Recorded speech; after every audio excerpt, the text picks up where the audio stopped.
Hey everybody, welcome back to another Bands Beers FPL every week. Do it every week. Um, just a quick one. Final thoughts, basically, because this is one of the weirdest game weeks we've had in a while. We were talking about this, so we're just going to quickly go through a quick chat about final thoughts for Gameweek 15, what we've been thinking, a little bit about transfers, maybe our captaincy stuff like that. But yeah, if you can follow us on Twitter at Bands Beers FPL. Yep, and cheers again for checking us out on YouTube. Come back next time and make sure you like and subscribe. Cool.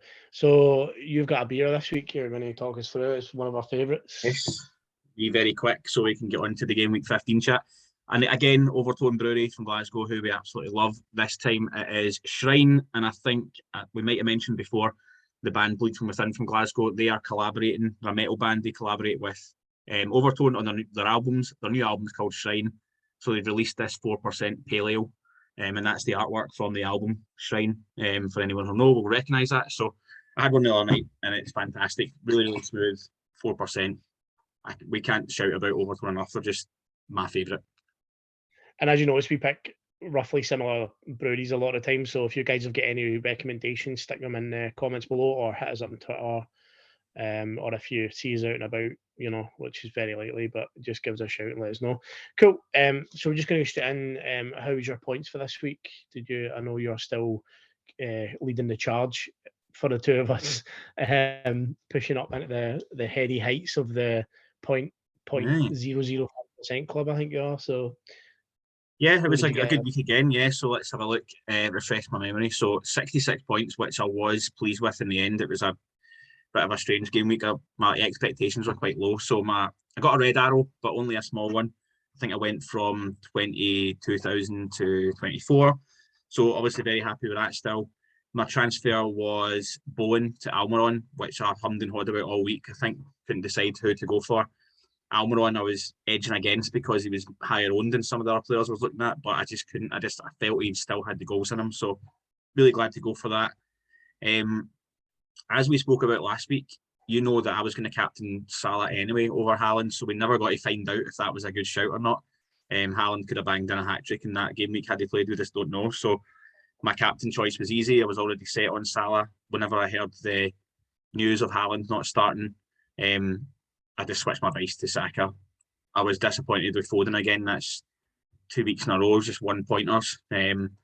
Nothing from the front line, but the boys at the back, man, what a performance! Like 11, 6, 6 and 6, and from my 3 Newcastle players to be getting me 29 points is just brilliant. I would not have thought that at the start of the season. I would have triple Newcastle before the World Cup, and they'd be outscoring all my players. So no, it was good. Definitely could have been worse. A lot of people had blank captains because they went with Kane or who else was quite highly captained.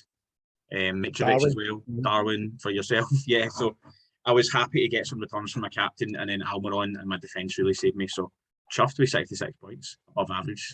Yeah, good. I mean, you never know how gutted I was when I saw Liverpool had scored, and I checked, and I just had a feeling who it was going to be, and of course it was.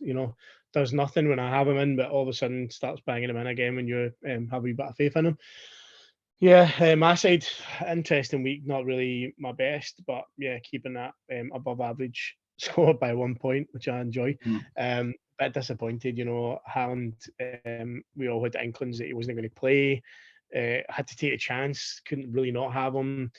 I decided to vice Darwin because I bought into the usual Liverpool nonsense, which again, I really need to just trust myself to not trust Liverpool and not get them in.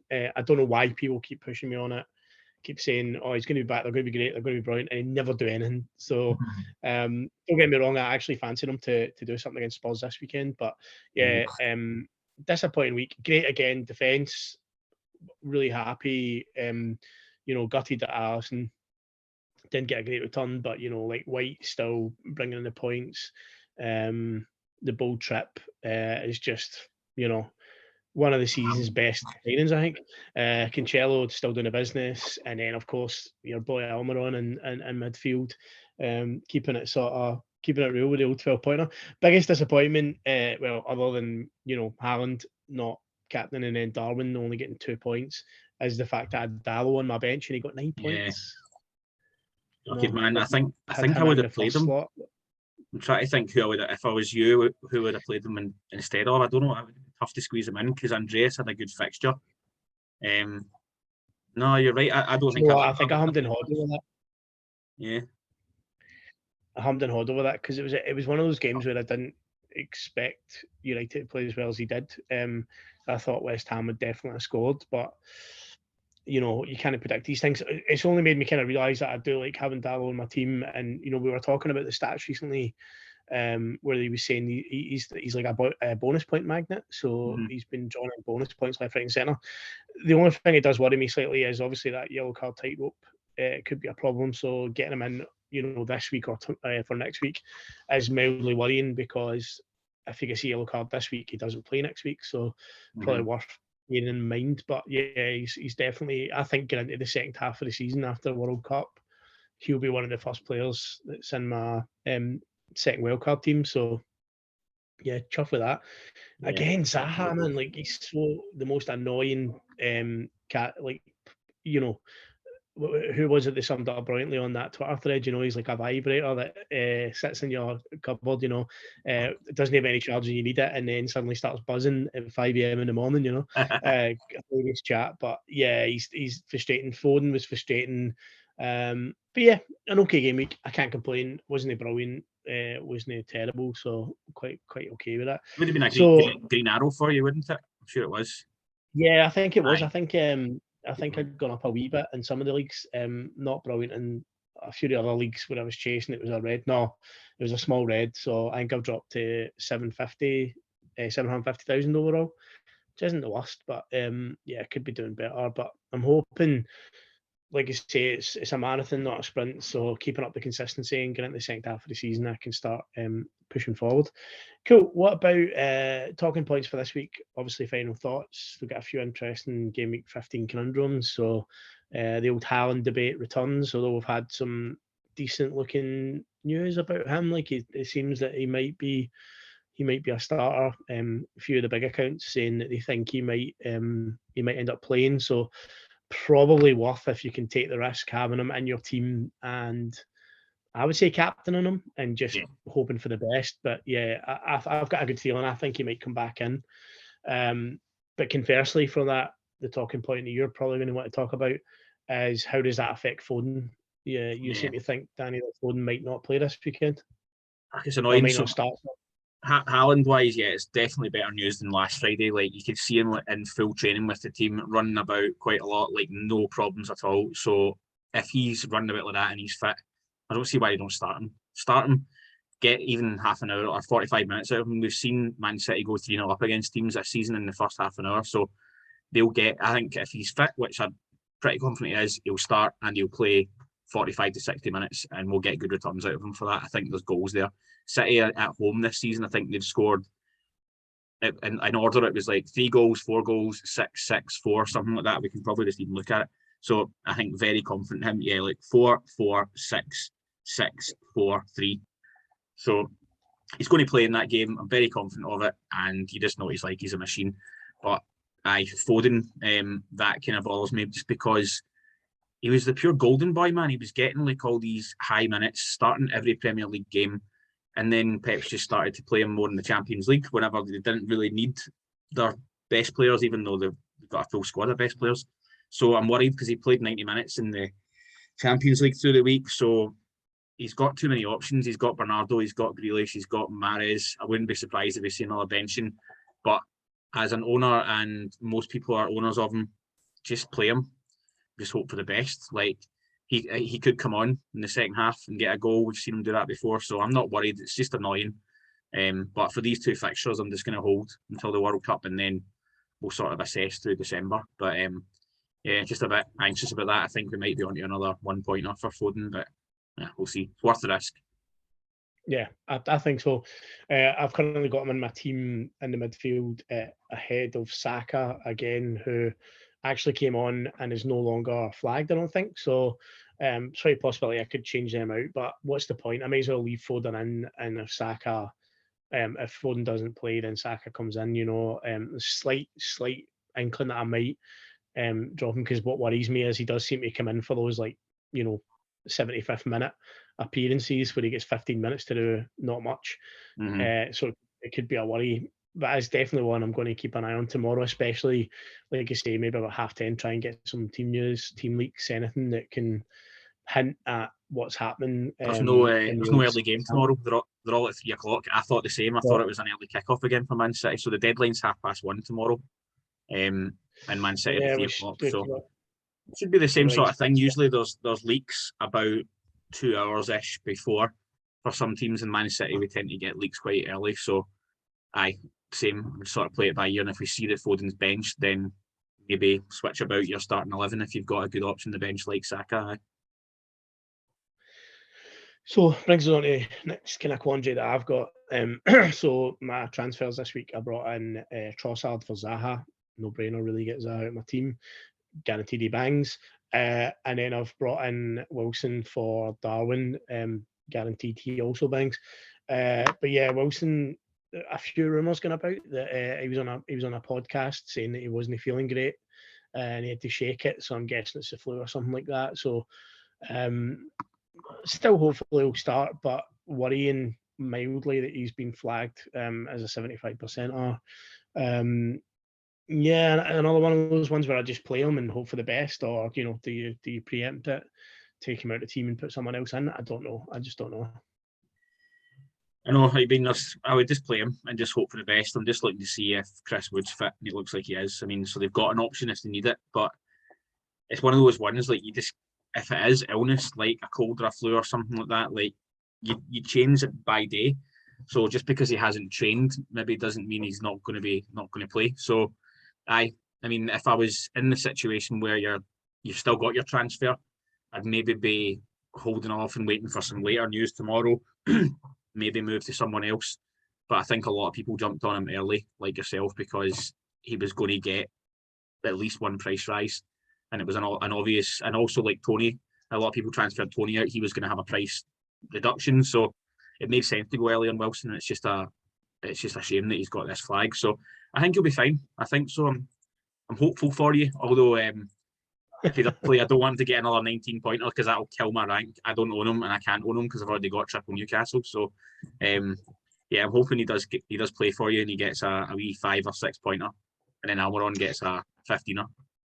It's tough one. It's one of the ones where I made my transfers fairly early in because I just had a feeling this week it was worth just doing because I knew exactly what I wanted to do. I knew the two players I wanted in my team were Darwin and Zaha, and I knew the two players that I wanted in. I think the two of them are some of the most like transferred in with the experts anyway that I've been seeing a lot of the chat that Trossard and Wilson are the two that people are bringing in. So that swayed me a wee bit, but realistically, Trossard's a player we're both mad on. Performance last week was pretty decent. Wilson we both like, so made sense.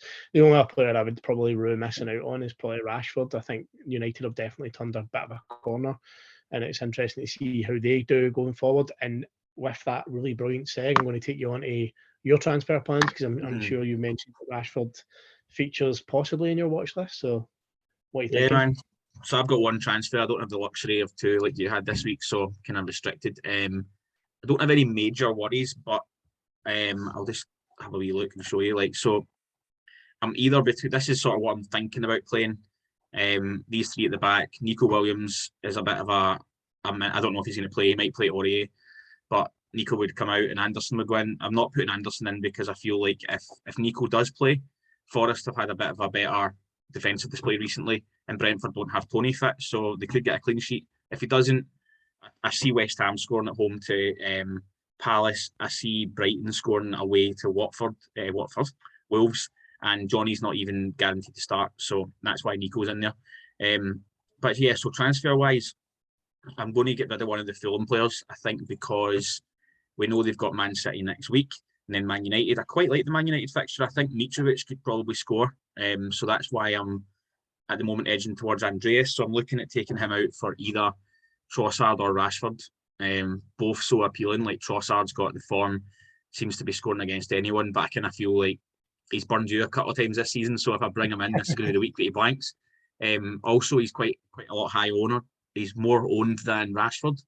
And Rashford, as we looked at there, he's been getting a lot of minutes in the Premier League, 90, 90, 90, 78, stuff like that. He only came on in the 58th minute last night in Europa League, so I think his minutes are protected, even though Ronaldo's squeezing back into the thought. So I'm edging towards Rashford. But the other thing that really appeals to me is getting rid of Mitrovic for Dominic Calvert-Lewin, who I think we spoke about last week. It's just his ownership that attracts me so much, man. Like, he is, what's this transfers in this time? He's only like 1% owned, I think. Yeah, 0.9. So the fact that he's on penalties and will be an outside shout for an England call-up, I think these two fixtures just look really good. So I would rather keep Mitrovic for Man United next week, but I would rather have Dominic Calvert-Lewin, I think, over Trossard or Rashford. So that's what I'm kind of leaning to, but I'll probably not decide until late tonight or into tomorrow, since we've got a later deadline. And I think I said to you earlier on, I was like, Everton are a bit rubbish. Like, they've only scored more than one goal twice this season. Scored a 2 and then 3. And I'm like, but as you said, like, DCL wasn't in the squad then. He's only just started getting the minutes. So maybe they're going to start playing better. Like, Gray's fit, Iwobi's fit, Gordon's fit. So they've got a good bunch of players behind him. So there's goals there, I think. We spoke about Iwobi and the fact that he's the second, highest ranking assist machine behind, Kevin De Bruyne. Yeah. So I think that going forward, I think the link up between him and DCL could reap benefits. Mm-hmm. And I'm going to mark it now. I think Iwobi and DCL will be a great shout in these two games, but also going in the second half of the season. I think Everton are beginning to just show the formings of a team that are beginning to move upwards in the right direction. So I really like the DCL pick, and we spoke about it, and I really am interested in it. One of the things I wanted to talk to you about, and it's something that I was keen to chat about before, but we haven't really talked about it this season, but taking hits. So, last season, me and you, we spoke about this all the time. We took -4s, -8s, -12s at some points. Different season last season. It was a bit more like a specific thing that was going on. But what do you think? We spoke a little bit about -4s.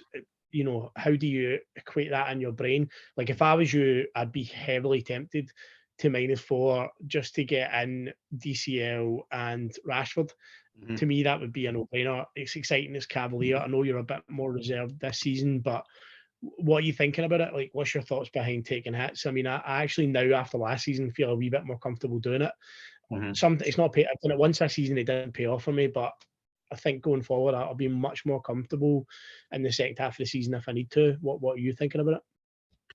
Yeah, agreed. Like, I feel I'm more comfortable this season than like 2 years ago, before we had the crazy COVID one last year where we were taking those mental hits. This season, I didn't take them until game week 12, I think, was the blank, and I took a -8 just to get me a good 11 because we had the Maddison suspension late on, which ruined things. So that was going to be a -4. I took a -8 then, and I was fine with that. I think the only reason I didn't take any hits up then is I didn't ever feel the need to. I feel like if you feel like you've got 2 spots that you want to improve and take that -4, then why not? Like you're saying, like, now is probably a good time for me to do it. The only reason it's maybe off my radar a little bit is just because of where I am in my rank and where I am in my leagues. So the overall rank, even just 4 points, it's quite a big jump. So there's kind of protecting that. And then my leagues, like, I'm looking at how many points I'm behind. I think I'm second in one of the leagues that I'm looking at, and first in the other one. I'm looking at where I am, and it's quite tight as well. So that kind of puts me off. But maybe after I've had a few more of these bleed from within beers tonight, like, I'll just do it, because the risk is worth the reward as well sometimes. Like, well, that's what I mean. Like, what happens if you're sitting there and you're not taking the -4 and you're playing a player that's going to get you 2 points, right? That's -6 you would have to take to get something else in that's going to do you a turn, right? So say, for instance, you keep a hold of Pereira, right, and he gets 2 points against City, possibly 1 if he gets a card or something, right? So say that's -6 points, but then say you transfer in Rashford and he scores a double. Mm-hmm. Do you know what I mean? Of course. There's that little bit of payoff and that little bit of interest in it, and it's something I found interesting this season. Both me and you have been very, very reserved this season. We've only done it once each, and I'm wondering if going forward, if it's something that we might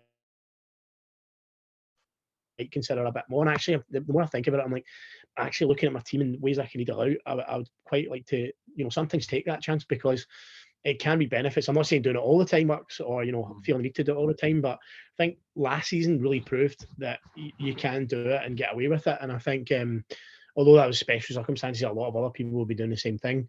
It's just, I'm just curious about it. I'm always wondering why experts maybe don't talk about it more, but I'm intrigued to find out, because sometimes if you really believe that even at -4, a player you're going to transfer and make it 12 points, like that extra 8 or whatever you would get for that over a player that only gets 2 because you have to play him against a tougher team.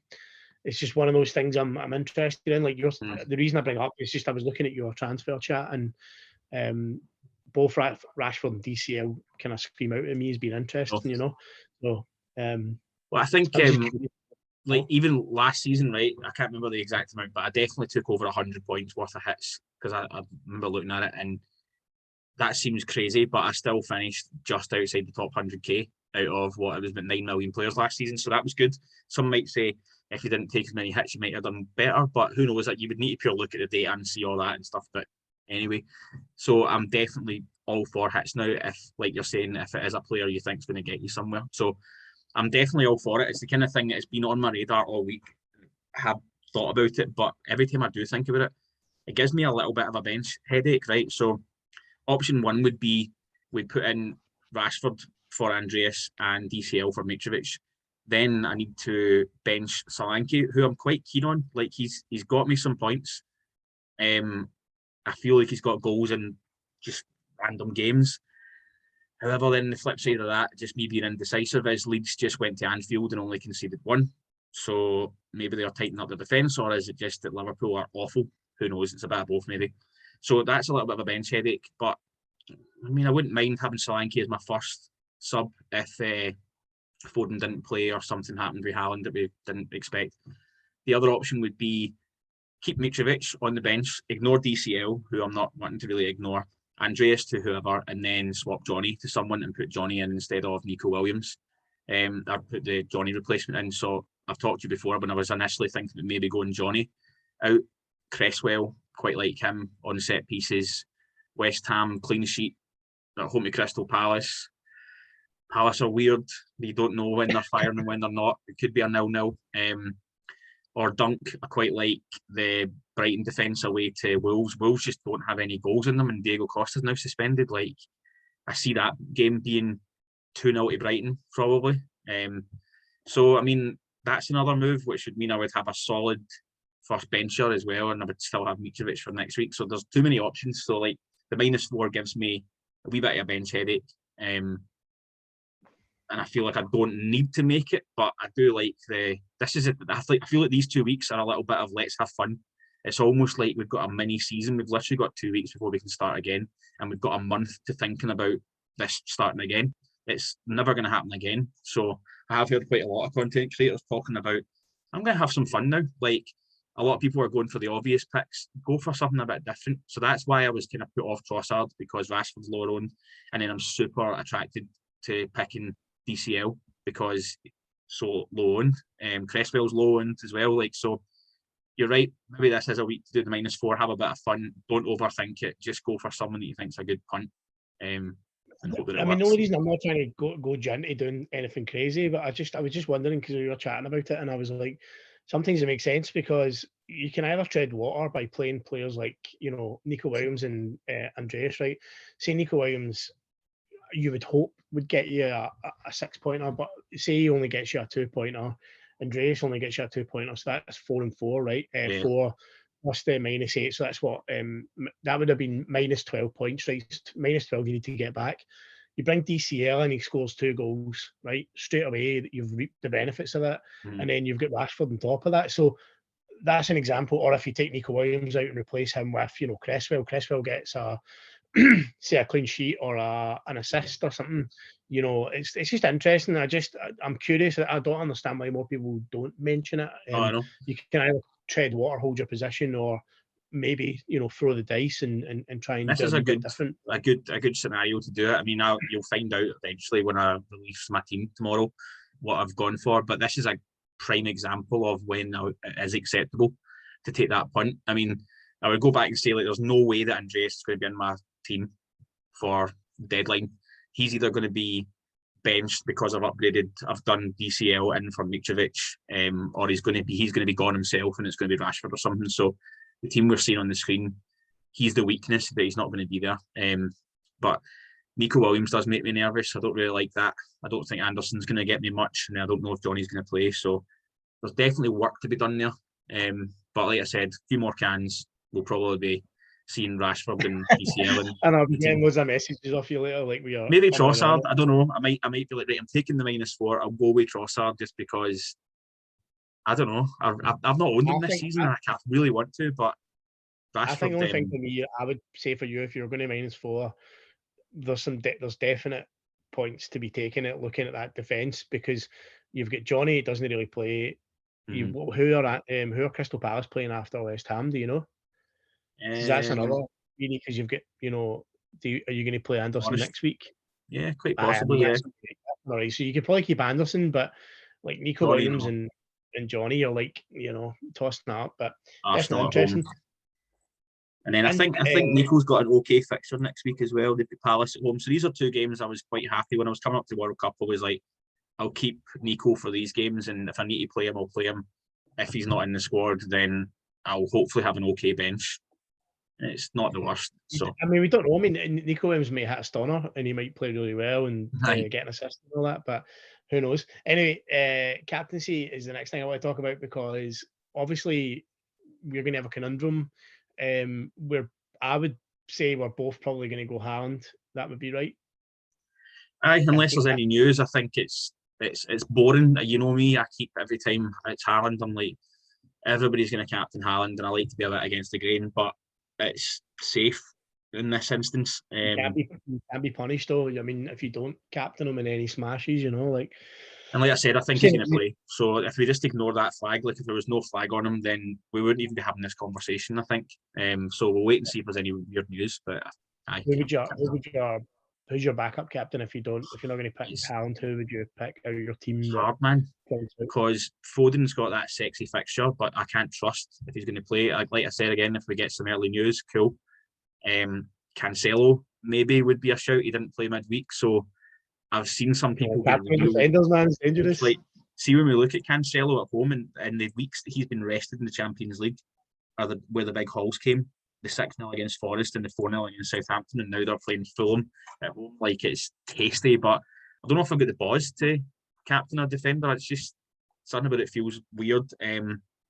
So if Haaland wasn't playing, I don't know. I don't fancy punting on Salah again. Almiron, I'm wondering, is his bubble going to burst? Who would I be transferring in? Maybe DCL, Rashford, Trossard. I don't really trust them. It would probably have to be Salah, because Tottenham are leaky, and penalties. Like, if I'm going to have that tough decision, I would have to go with someone at penalties, and I don't trust Saka away to Chelsea. That's a bit tough. So it's a difficult decision, but I would probably have to be Salah, which I don't like. Even it makes me feel a bit unwell. Ugh. I mean, it'd be interesting for me. Like, I like the idea of like either Wilson or Almiron. You know, like you've taught me a wee bit out of Foden after that. The obviously positioning money and stuff like that. But Wilson or I really like Almiron, man. I think it would be so good, but it would be the 1 week that he doesn't do anything, and then I'm left leg in my face. But it would be absolutely brilliant if they just went out and absolutely smashed Southampton, and you know he did it again. Can he keep it up? A lot of people saying, you know, his XG is not as high as it could be for somebody to score as many goals as he is. But I think when players are like on this kind of form, you have to ride the wave. There's no point in not. So yeah, I like the confidence he's got. Like the goals he's scoring, they're not tap-ins and stuff. Like, he's playing well, and he's creating chances for people as well. He won that penalty at the weekend. He's getting assists. So I don't see the bubble bursting. I know it's only 2 games, like, because obviously through here, I don't think Paraguay are in the World Cup, are they? So we don't really know. Are they? I don't know. My knowledge of the World Cup and the groups and stuff is awful. I need to start looking into it, because we're going to start talking about World Cup fantasy soon. So I need to know a bit about that. But yeah, in short, I think his form is still going to go. Like, I don't think he's going to get to double-digit hauls in these games against Southampton and Chelsea, but there's still points in there for him. Definitely excited. I'm happy to own him. good stuff. All right, well, I'll probably finish up on that. A good bit of fun for a wee deadline stream. Getting into the deadline tomorrow, which you say is 1 p.m. I'm not even Half one, checked. yeah, 1:30. Just a wee reminder before we go, it's Cup Week. So keep an eye out for your Cup draw, who you get. Good luck in that. Hopefully you get through to the next round. And I always get put out in the early rounds. Like I always get locked out against some terrible team that gets amazing luck in the week that they play me. But yeah, keep an eye on that. Obviously, you can't really do much. You're just picking your team anyway for the best points, so you wouldn't really adopt that. Be interesting to see if you had like some kind of chip or something you could bring in for the cup, which would be good. Yeah. So give us a wee follow, give us some comments, give some chat, anything like that, and yeah, hopefully catch up with you soon. Green arrows all round. Hopefully, see you next week. Yeah, definitely.